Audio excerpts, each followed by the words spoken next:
My name is Adams, and the story I'm about to tell still feels unreal, even to me. It began the day I turned 18, my birthday, the day most people feel free. But instead of celebration, I got a silent, cold message from my father. A letter. No greeting. No emotion. Just a single page that said I had been removed from his will. I stared at the paper for so long my hands started shaking. My father, Richard, wasn't a warm type, but I never thought he would cut me out like a stranger. He didn't explain why. He didn't even sign his full name. Just R. Hale, like a business contract. When I tried calling him, he didn't pick up. When I showed my mother, she froze like she'd been expecting it. She whispered, "Adams, please don't fight him. You know how he is." That only made the sting worse, because she was right. I didn't know how he was. Powerful, controlling, always right. And I had done the one thing he hated most. I disagreed with him about my future. He wanted me to work in his company. I wanted to study engineering. That tiny act of independence cost me everything. My inheritance, my home, and my father's respect. Or so I thought. I didn't know that was only the first crack. More would come. Worse ones. The kind that change a family forever. The months after being disinherited felt like living in a fog. I worked 2 part-time jobs while balancing school because my father cut off every cent he used to send. I wasn't even angry anymore. I was hurt. Deeply. But I refused to break. Meanwhile, my father kept living like a king. He owned a huge company, 3 cars, and a mansion filled with art he didn't even look at. He didn't call. Not once. Not even on holidays. One evening, while I was closing the cafe where I worked, my Aunt Clara showed up. She looked nervous, glancing over her shoulder before pulling me aside. "Adams, your father isn't well. I guess stress. Or maybe guilt.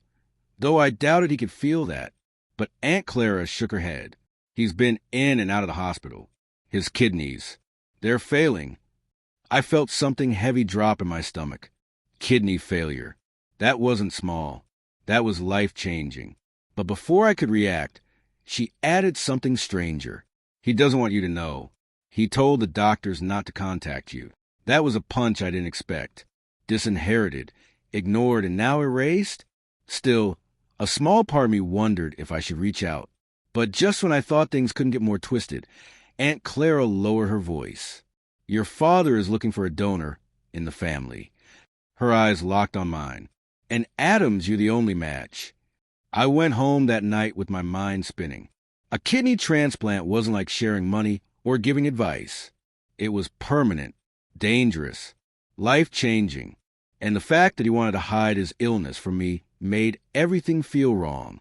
But I couldn't shake the memory of him teaching me how to ride a bike when I was 6, or the time he lifted me onto his shoulders to see fireworks. Was that same man really the one who disinherited me without blinking? 2 days later, I got an unexpected message. Not from him. He would never. But from his lawyer. A clean, cold email requesting a meeting on behalf of Mr. Hale. No reason stated. I went. I shouldn't have, but I did. The lawyer's office smelled like polished wood and money. He spoke in a careful tone, like every word had a lawyer inside it. "Your father wishes to speak to you privately," he said. "He will not discuss the matter with anyone else." That was odd, very odd. But before I could think, the door opened, and my father walked in. Or more accurately, he struggled in. He looked thinner, older, weaker. His eyes met mine, and for the first time in years, he didn't look powerful. He looked afraid. "Adams," he said, voice low, "I need your help." And just like that, everything inside me froze. My father sat across from me like a man sitting on broken glass, tense, guarded, desperate. He cleared his throat, but avoided my eyes. "My kidneys are failing," he said. "Doctors say I need a transplant soon. Very soon." I stayed quiet. He continued, "You're the only match. I already confirmed it." "You ran medical tests on me?" I snapped. His jaw tightened, as if he didn't like being questioned. "I had your old records." It was enough. I couldn't believe it. He didn't ask. He didn't inform me. He just checked like my body was property he still owned. I leaned forward. Why? Why now? You disinherited me, remember? He flinched slightly like the truth stung. That was business, he muttered. You chose a path I didn't agree with. And getting my organ isn't business? He went quiet. That silence told me everything. To him, it was business, a transaction, a deal where I gave and he took. He didn't come because he missed me or regretted what he did. He came because he needed something I had. Finally, he lifted his eyes. Adams, I know I wasn't the best father, but right now, I'm asking for a chance. I'm asking for your mercy. Mercy from the man who showed me none. I opened my mouth to respond, but the door burst open. A nurse rushed in, panic in her voice. Mr. Hale, your blood pressure is dropping. My father collapsed, and everything changed in seconds. The next hours were a blur. Doctors rushing, machines beeping, nurses shouting instructions. I stood frozen outside the emergency room, watching the scene through a tiny window. The man who once felt larger than life looked small, fragile, almost breakable. Aunt Clara arrived crying, gripping my arm. Adams, he needs help. This surgery might be his last chance. I swallowed hard, my chest tight. I didn't want him to die. Despite everything, he was still my father. But saving him meant giving up a part of myself, literally, and he still hadn't apologized. Not truly, not once. When the doctor finally came out, his face was serious. He's stabilized for now, he said, but he urgently needs a kidney. Without a donor, he may not have much time. Everyone looked at me. Every stare carried weight. Pressure, expectation. Then the doctor added, he's awake. He asked for you. I hesitated, then walked into the room. My father lay there with tubes and wires everywhere. His voice was weak, but his eyes held something new, something raw. Adams, please. I'm scared. It was the first honest thing he'd said to me in years. But honesty wasn't enough. Not after abandoning me. Not after treating me like an option, not a son. I took a slow breath, stepped closer, and whispered, What exactly are you asking me for? He stared at me, hope flickering in his tired eyes. My life, he said. Please, save my life.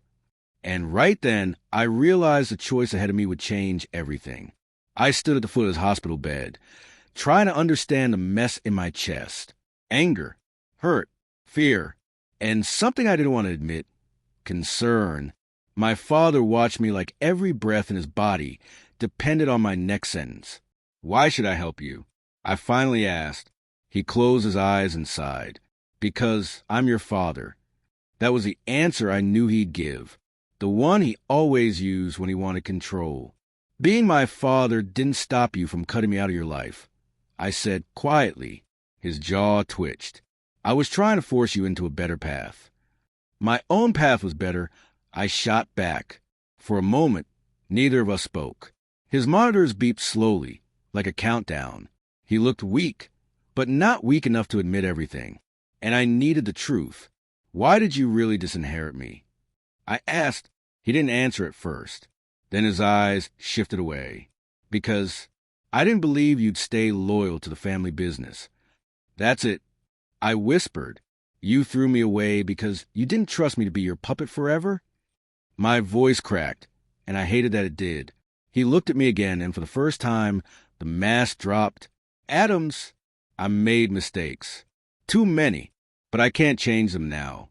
I'm dying. His voice shook. And I'm begging you, don't let me die. What he didn't know was that I wasn't the same boy he once controlled. I wasn't going to be guilt-trapped again. But I also wasn't ready to answer. Not yet. I stepped out of the room and took the longest breath of my life. Aunt Clara followed me into the hallway, her face full of worry. Adams, I know he hurt you. I know it wasn't fair, she said softly, but he's still family. Family. A word that sounded heavy now. He didn't treat me like family, I said. She nodded, tears gathering. But saving him doesn't mean you forgive everything. It just means you're better than him. I didn't know. Later that night, I went home and sat in my small apartment, staring at the walls. Every memory of him played in my head. The good, the bad, the confusing. But then something strange happened. Someone knocked on my door. It was almost midnight. When I opened it, a man in a suit stood there quietly. He didn't smile. "Mr. Adams Hale?" "Yes." He handed me an envelope from your father's legal team. Then he walked away. I opened it immediately. Inside was a short letter with 4 sentences. "Adams, if you agree to donate, I will restore your place in the will. All assets will return to you after the surgery. I promise." Signed, Richard Hale. I stared at the letter, shock rolling through me. He was bargaining. Even now, even dying, I wasn't a son to him. I was leverage. And that changed everything. I couldn't sleep that night. The letter kept burning in my mind. It wasn't a request. It was a deal, a transaction, a business move wrapped in desperation. Did he even care about me? Or did he only care about what I could give him? By morning, I decided to return to the hospital, not to say yes, but to hear the truth from his own mouth. When I entered his room, he looked worse, pale, weak, eyes sunken. But when he saw me, a flicker of hope lit his face. "You got my letter," he said. "Yes," I answered. "And I want to know something. If you didn't need a kidney, would you have ever spoken to me again?" He hesitated. Too long. That silence told me the answer was no. He didn't deny it. He didn't apologize. He didn't even pretend. "I did what I thought was right," he said instead. "You were throwing your future away." "My future?" I whispered. "Or your plans for me?" He didn't respond. Then he said something that stunned me. "Adams, I built everything for this family. If I die, it dies with me." That was when I realized the truth. He wasn't afraid of dying. He was afraid of losing control. And if I agreed to the surgery, he would own me again. Something inside me hardened. I wasn't going to let that happen. The next day, I met with a doctor privately. I needed facts, not emotions. Dr. Patel sat with me in a small consultation room and explained everything clearly. "Donating a kidney is major surgery," he said. "You'll have a long recovery.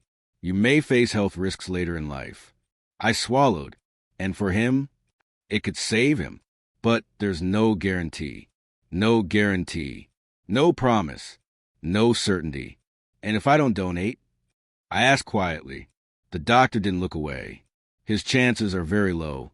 I nodded slowly, feeling the weight of the decision pressing on my chest.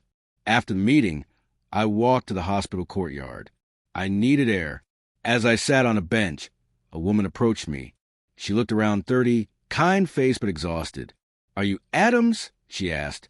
"Yes." She sighed in relief. "I'm Mia. I work in your father's company.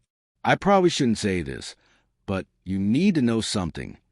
I tensed. "What is it?" She looked directly at me. "When your father disinherited you, he told everyone you were ungrateful and disloyal. He said he was cutting you off because you embarrassed him." My stomach tightened. "But that wasn't all," she continued. "He's been hiding something. Financial problems. Huge ones." I froze. "What kind of problems?" She leaned closer. "If he dies, everything collapses. Every asset, every account, every property." My chest tightened. He wasn't just trying to save his life. He was trying to save his empire. And he wanted my kidney to do it. I walked back into the hospital with fire in my chest. Not anger, clarity. Everything suddenly made sense. My father's desperation. His letter. His sudden interest in me. It wasn't love. It wasn't regret. It was survival. For him. For his company. For his pride. When I entered his room, he looked at me with that same hopeful expression. "Adams, have you made a decision?" "Yes," I said. He sat up a little, forcing strength into his voice. "Good. You're doing the right thing." I held up the letter he'd sent me. "You think this makes me say yes? A place in the will? Money?" "You deserve it," he said quickly. "I should have never taken it away." I shook my head. "You're not giving it back because you care. You're giving it back because you want something." He didn't deny it. Then he gave himself away completely. "Adams, You have a duty to this family, he said, voice sharp. Everything I built, everything we own, depends on me staying alive. Duty, ownership, control. I had heard those words my whole childhood. I stepped back, my voice steady. Dad, I'm not your backup plan. I'm not your property. And I'm not the answer to your mistakes. His eyes widened. Fear flickered across his face. Adams, what are you saying? I took a slow breath. I'm saying my answer is no. His heart monitor beeped faster. He stared at me like the world had ended. But for me, it had finally begun. The monitor beeped steadily as my father stared at me, disbelief painted across his face. No, you can't mean that, he whispered, weak but shocked. His empire, his control, his pride, everything depended on me, and I had just taken it away. I mean exactly that.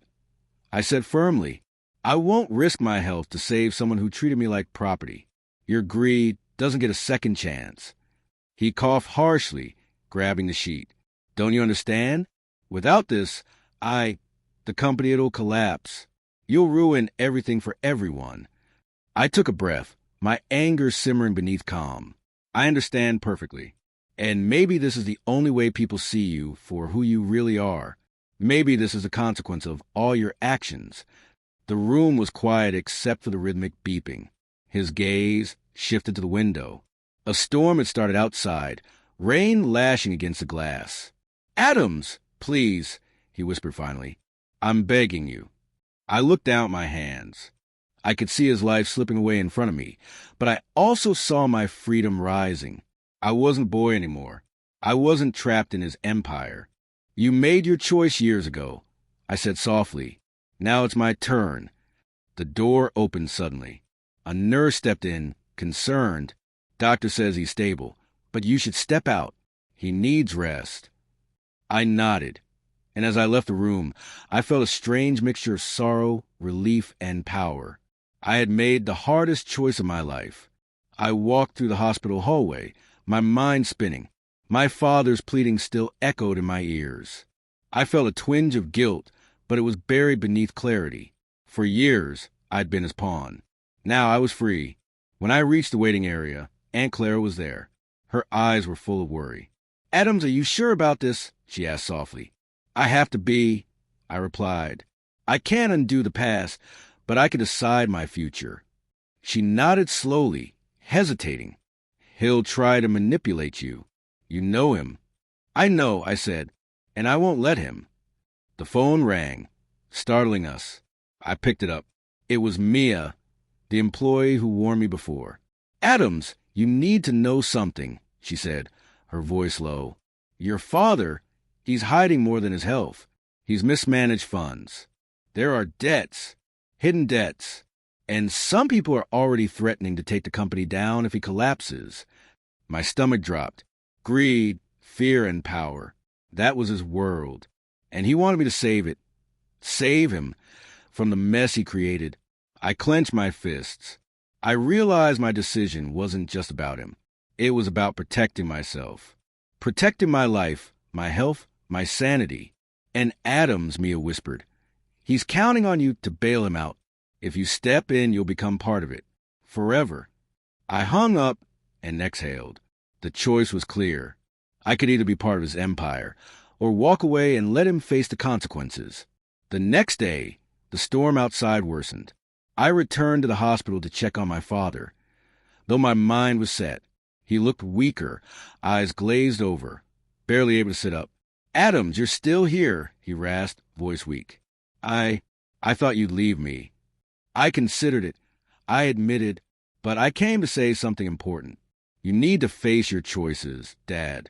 Not because I'm saving you, but because the truth deserves to be heard. He frowned, confusion and fear mingling on his face. The truth? Yes, I said. All these years, you disinherited me, treated me like property and manipulated everyone around you.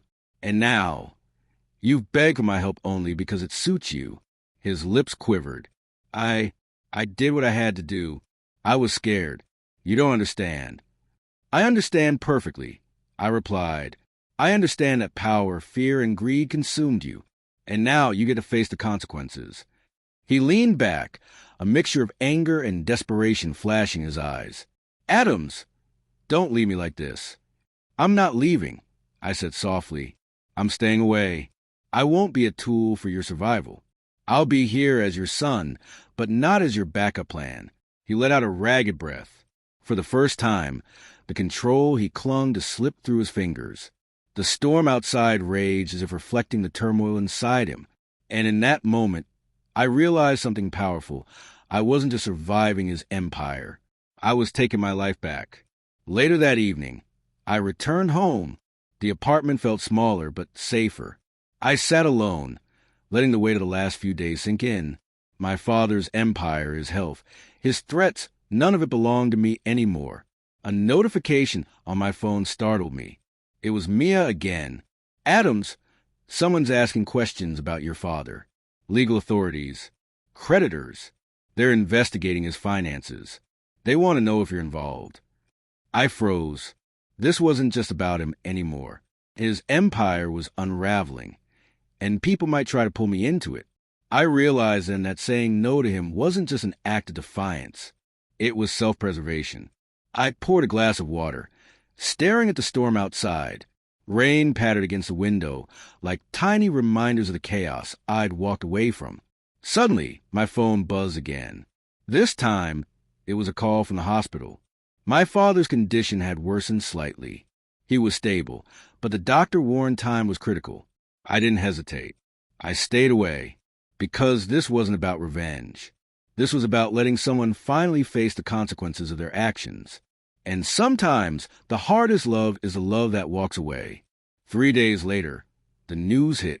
My father's company announced financial troubles. Debts had accumulated, hidden for years, and legal investigations began immediately.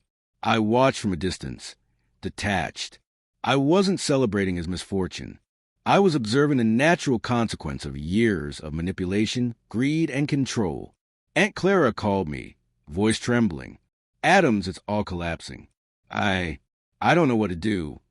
I sighed. "Clara, sometimes people have to face what they built. We can't fix everything for them." She hesitated. "And your father?" "Let him face it." I said firmly, "I won't be part of it. I won't give him another chance to control me." That night, I reflected on the journey. Disinherited, begged, pressured, and yet I had chosen myself. My health, my freedom, my future. For the first time in years, I slept without guilt, without fear. The storm outside had cleared. The city lights reflected a new world, one I was no longer trapped in. And I realized, finally, that standing firm wasn't cruelty. It was justice. I wasn't just surviving. I was winning. Not money, not power, but my life. 2 weeks passed. My father's health remained fragile, yet he hadn't called. I heard through Aunt Clara that he asked the doctors to remove my contact from his records. He wanted me to suffer in guilt, to consider saving him, to wonder if I should. I didn't. Instead, I began researching his finances quietly, using contact from the company Mia had warned me about. Hidden debts, shell accounts, offshore transfers, everything painted a picture of desperation masked by arrogance. Then came a knock at my apartment. A lawyer. "Adams Hale?" he asked politely. "Yes," I said. He handed me a thick envelope. "Your father requested this be given to you personally. Said it's urgent." Inside were documents, legal filing, hidden contracts, evidence of debts, and names of companies he had mismanaged. I read quickly. My chest tightened. If I had agreed to donate my kidney, I would have been dragged into the collapse too. But the final page was the worst. A personal note in my father's handwriting. "Adams, I know I've hurt you. I'm sorry. Please save me. I'm desperate." I held the paper, hands shaking. He wanted my life, my organ, my loyalty, all after years of cruelty. I folded it and placed it back in the envelope. Some people never learn until consequences hit. And now he was about to. That night, the hospital called. My father's condition worsened. I sat in the car outside, rain streaking the windshield, wondering if I should go in. A small part of me, a sonly part, still felt conflicted. But I knew the truth. Helping him would not redeem him. It would only let him manipulate again. Inside, the ICU was silent, except for the rhythmic beeping. My father lay frail, tubes running, pale and smaller than I remembered. He opened his eyes when he saw me. "Adams, please. I need you." "I know," I said softly. "And I also know everything now. The debts, the lies, everything." He blinked. "You understand?" "Yes," I replied. "I understand that you care more about your empire than me. I understand that this isn't about love. It's about survival, and I refuse to be part of it." Fear flickered across his face. He realized that his son, the one he had disinherited and neglected, would no longer be his pawn. The monitors beeped faster. He coughed weak. Nurses rushed in. And in that moment, I felt no guilt, because the storm of his making was finally catching up to him. The next morning, news of his company's collapse reached the city. Creditors were calling. Employees panicked. Shares dropped. Hidden debts surfaced. People who trusted him began to pull out. I watched quietly from my apartment detached. This was natural consequence, justice wrapped in reality. Then Mia called. "Adams, he's asking for you." One last time. I hesitated. "Why?" "Not for the company," she said. "He wants to see you. Alone." I considered refusing, but I went. When I entered his hospital room, he looked smaller than ever. Age, illness, and the weight of his failures had finally humbled him. "Adams," he whispered, I was wrong. I treated you unfairly. Please forgive me." I stared at him, the man who demanded obedience, who disinherited me, who begged for my kidney, was finally honest. "I won't forget what you did," I said, "but I will let you face your mistakes. You are accountable for your actions, not me." His face went pale. He had hoped for leverage, guilt, control, but it was gone. "You won't help?" he stammered. "I won't," I replied. "You must face the consequences yourself." And for the first time, he realized that nothing could save him from himself. Weeks passed. My father's health deteriorated further. Legal investigations uncovered his financial fraud, mismanagement, and secret debts. Creditors demanded repayment. Banks froze accounts. Lawsuits piled up. I stayed away, but news filtered through Aunt Clara and Mia. Every day, a new consequence hit him. A company subsidiary collapsed, a major property was seized, a longtime business partner severed ties. And then came the final blow. The hospital called. My father's condition worsened critically. Doctors told him clearly, without a donor, the survival rate was extremely low. He asked for me, but I stayed firm. I wasn't cruel. I was just clear. Life had consequences. His choices had led him here. And he had no right to demand salvation after years of cruelty. That evening, Mia texted me. "It's over. He's alone now. His empire is gone. And he's learning the hardest lesson." I exhaled. Relief washed over me. Not just for myself, but for finally standing up. I realized something. Sometimes, the strongest act of love is letting someone face their own downfall. And sometimes, the strongest person is the one who refuses to be a tool for someone else's survival. The final weeks were brutal for him. The man who once towered over me, commanding obedience, pleading for loyalty, now faced reality alone. The empire he built crumbled. His health deteriorated. He lost influence, money, and respect. When I walked past the hospital, I saw him through the window, small, frail, hollow-eyed, and I felt nothing but clarity. I had made my choice. I had refused to give him my kidney, refused to sacrifice my life for someone who had spent decades dismissing mine. And in that refusal, I found freedom. My phone buzzed. It was Aunt Clara. "He finally understands," she whispered. "No," I replied. "He's facing the truth. That's all." I stepped into the rain, letting the storm wash away the tension, the guilt, and the fear that had haunted me for months. For the first time, I wasn't just surviving my father's control. I was alive, whole and unbound. The hardest lesson wasn't for me, it was for him. And justice, in its own quiet, inevitable way, had arrived. 2 months later, the final legal consequences struck. Banks seized assets. Creditors liquidated properties.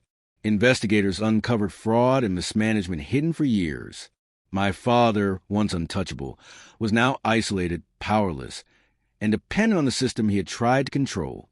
Every call he made, every attempt to regain influence, was blocked by the law. I watched it quietly from a distance. I wasn't celebrating, but I felt a strange satisfaction. This wasn't revenge, it was justice. Aunt Clara called me, voice trembling. "He's asking for you one last time." I hesitated. My instinct was to ignore him, but I went anyway. When I entered the hospital room, he was smaller than ever, eyes hollow, frail, with lines etched deeper than age could make. He looked up at me and whispered, "Adams." I was wrong. "Please forgive me." I sat quietly. This wasn't about forgiveness. This was about accountability. "I won't forgive you," I said, my voice steady. "But I will let you face the consequences of your actions. You must own your choices."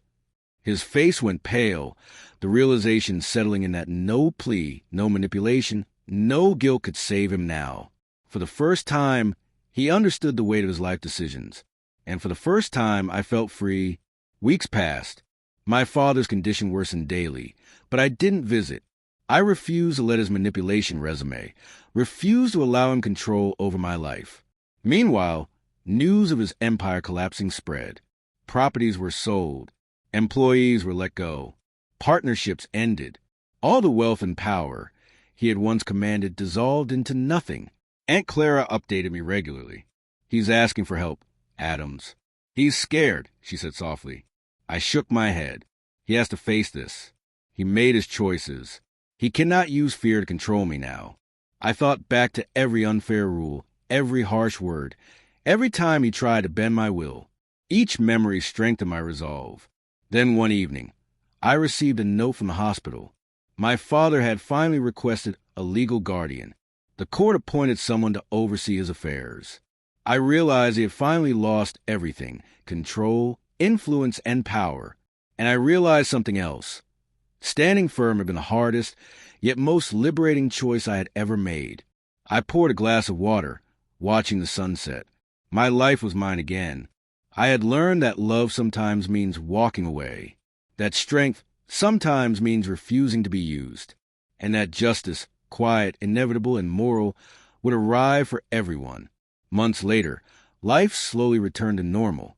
I focused on my career, my education, and my health. I rebuilt relationships with people who mattered, people who treated me with respect. Mia, who had warned me about my father's schemes, became a trusted friend. We laughed, shared ideas, and celebrated independence without fear. One day, Aunt Clara visited me with a small, wrapped package. "He left this for you," she said softly. Inside was a letter. My father had passed away quietly, alone, after facing his consequences. The letter was short. "Adams, I finally understand. I wish I had treated you differently. You were stronger than I ever gave you credit for. I am sorry." I folded it carefully. No tears, no anger, just closure. For years, I had carried the weight of his cruelty, manipulation, and greed. Now I could finally set it down. I realized life wasn't about revenge. It was about protecting yourself, making moral choices, and refusing to let someone else's mistakes control you. And in that moment, I felt free. Walking through the city that evening, I noticed the small things. The sun reflecting off windows, children playing, the smell of rain. Life moved forward, even when people failed. I thought about my father, not with hatred, but with clarity. He had been cruel, selfish, and manipulative, but he had also shown me a lesson I would never forget. Strength isn't about power. It's about courage, integrity, and self-respect. I returned home, sat at my desk, and opened a notebook. I wrote down everything: the pain, the betrayal, the lessons. Every word became a reminder that I was no longer bound by fear or obligation. That night, I slept peacefully for the first time in years. I had survived my father's manipulation. I had made the hardest choice of my life, and I had grown stronger for it. Years later, I stood in front of class, teaching young students about ethics, integrity, and making tough choices. I shared a small part of my story. Not the names, not the details, but the lesson. Sometimes the hardest act of love is letting someone face the consequences of their actions. Life had tested me. My father had tried to control me, manipulate me, and even demand my body to save himself. But I had chosen myself, my health, and my moral compass, and in doing so, I found freedom, strength, and peace. I looked out at the students, their eyes wide and curious. Remember, I said, standing up for yourself is not cruelty. It's justice. It's life. And it's the first step to becoming who you're truly meant to be. I walked out, shoulders squared, heart light. My father's empire was gone. His manipulation was over. And I had survived, not just him, but the lessons life had thrown at me. I was free. I was strong. And I was finally whole.